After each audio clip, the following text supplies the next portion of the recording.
Okay, folks, here's a quick review of the Injustice Joker figure that was produced by Mattel as a part of the DC Comics Unlimited line of products.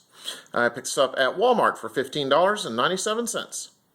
So, as I said when I reviewed the Injustice Batman and Injustice Superman figures, I'm just not a big video game fan or video game player. However, I felt that all of these figures looked interesting when I saw pictures of them on the web, so I decided to go ahead and get them for my personal collection. Okay, so my initial impressions of the Injustice Joker, they were fairly positive when I got him out of packaging. I do like the Joker, and I've generally enjoyed all the various interpretations of him in comics and on TV, as well as in the movies. The articulation joints on this figure, they were awfully stiff for the most part. The only articulation joints that didn't give me any problems were the neck, the shoulder, and the hip joints. The elbows and the wrists were frozen, but they are very slowly beginning to free up. Likewise, the knee joints were frozen and very hard to move.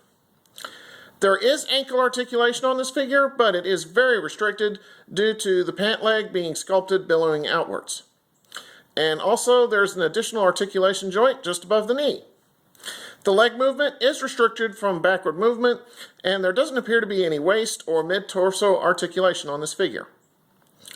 Paint apps on the figure were nicely done for the most part. There was some minor chipping around the left shoulder and the left forearm, but there were no other discernible errors. So let me pause here, zoom in, and I'll give you a closer look as to what the Injustice Joker looks like.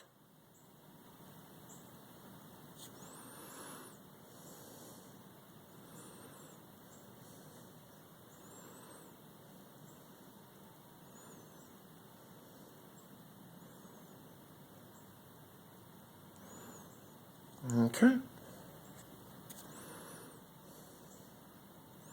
Now, unfortunately, there were no accessories included with the Injustice Joker figure, and I thought that was a real shame, considering, how much Joker likes to use things like gadgets and weapons, and there was also no figure stand included. So what I'll do now is a quick 360 of Injustice Joker for you, and let you see what he looks like from all sides. So, here he is from the front.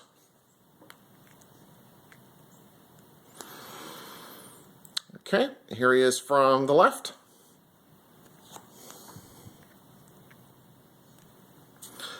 Here he is from the rear.